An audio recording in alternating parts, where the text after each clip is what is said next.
ভারতের বিরুদ্ধে সরাসরি যুদ্ধের হুমকি দিয়েছেন পাকিস্তানের প্রতিরক্ষা মন্ত্রী খাজা আসিফ। নয়াদিল্লি জানিয়েছে তারা 1960 সালের সিন্ধু পানি চুক্তি স্থগিত রাখার সিদ্ধান্তে অটল থাকবে।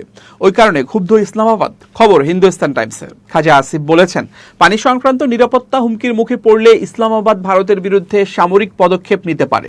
গত শনিবার ARY নিউজকে দেয়া সাক্ষাৎকারে পাকিস্তানের প্রতিরক্ষা মন্ত্রী বলেন, যখনই আমরা মনে করব আমাদের জাতীয় নিরাপত্তা হুমকির মুখে, তখন আমরা ভারতের বিরুদ্ধে যুদ্ধ করব।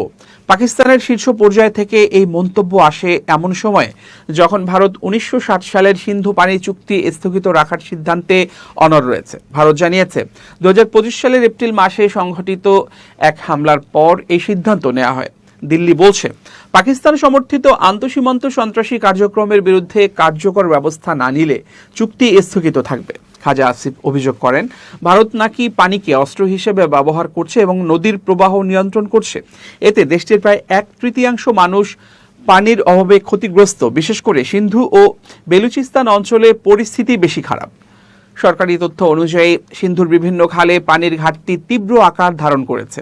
নর্থ ওয়েস্ট ক্যানালে 64.1%, রাইস ক্যানালে 38% এবং দাদু ক্যানালে 82% পর্যন্ত ঘাটতি দেখা গেছে।